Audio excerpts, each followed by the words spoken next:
Hi students, मैं ही योगेंद्र मौर्य और आपके सामने एक फिर से एक नया टॉपिक लेके आया हूँ, जो कि इस तरह से है कि हमको साधारण ब्याज ज्ञात करना हो तो कैसे ज्ञात करेंगे।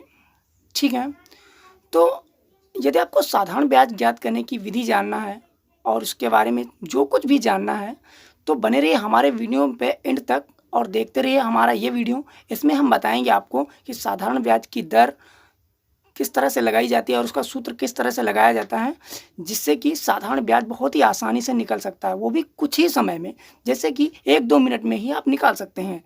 ठीक है, तो देखते रहिए वीडियो। चलिए स्टार्ट करते हैं।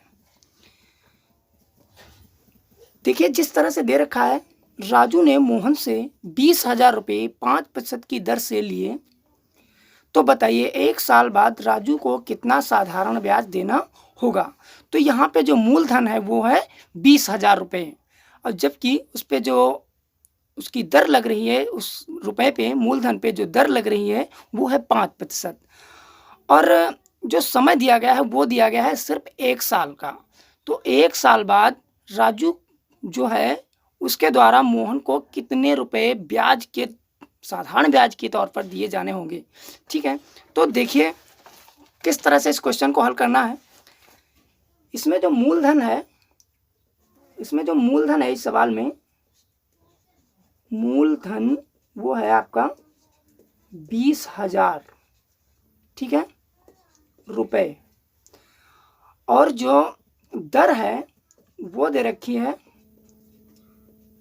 5%, और जो समय दे रखा है, समय है 1 साल, यानी 1 साल यानी 12 महीने, समझ सकते हैं। यानी 1 साल में 12 महीने होते हैं, इसलिए यहाँ पे दे रखा है 1 साल यानी 12 महीने। ठीक है, तो अब देखते हैं, इसका मूलधन ये हो गया, दर ये हो गया। अब निकालना हमें है वो है इसका साधारण ब्याज, हमें ज्ञात करना है। ओके, साधारण ब्याज बराबर मुझको नहीं पता है, तो चलिए साधारण ब्याज ज्ञात करके देख लेते हैं कैसे निकालेंगे। तो यहाँ पे डालेंगे साधारण ब्याज का सूत्र।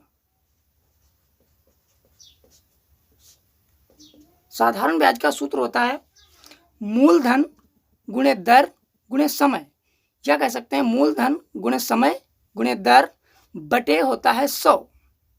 तो जैसे मू यानी मूलधन, सा यानी समय, इंटू द यानी दर, बटे कर देंगे इसका 100। जब इसका बटे 100 कर देंगे तो ये जो यहाँ पे दे रखे हैं इनके मान ऊपर दे रखे हैं, मू यानी मूलधन, सा यानी समय और द यानी दर, तो इसकी जगह पे हम इसी के मान भर देंगे। तो इधर देखेंगे, मूलधन यानी 20,000 रुपये गुणे समय, समय दे रखा है 12 महीने का, तो यहाँ पे सिर्फ 12 लिखेंगे, और जो आपका दर दे रखा है वो है 5% का, सिर्फ 5 लिखेंगे वहां पे, और नीचे कर देंगे इसके बटे 100, जैसा कि दे रखा है इसमें पहले से। तो अब हम क्या करेंगे, अब इसको किसी तरह से काटना है या भाग करना है, जैसा समझ सकते हैं। तो ये 0 कट गया, इसके बदले में ये 0 कट गया, ये 0 कटा तो ये 0 कट गया। अब हमारा बचता है वो है ऊपर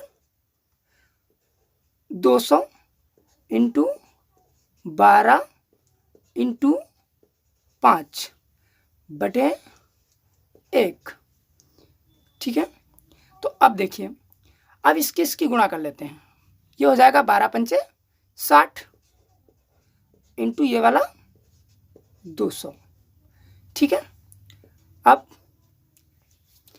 इसकी मल्टीप्लाई कर लेते हैं, यानी 6 दूनी 12, 6 दूनी 12 हो गए, और 0 कितने, 3, 1 2 3, अर्थात इसका जो साधारण ब्याज आएगा वो आएगा 12,000। यही इसका क्या होगा, साधारण ब्याज होगा।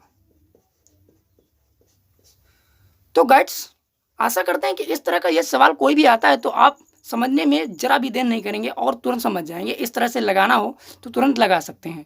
तो कैसा रहा हमारा वीडियो? यदि आपको अच्छा लगा हो तो प्लीज़ सब्सक्राइब ज़रूर कर दें, ज़रूर कर दें, क्योंकि आप बाद में भूल जाया करते हैं।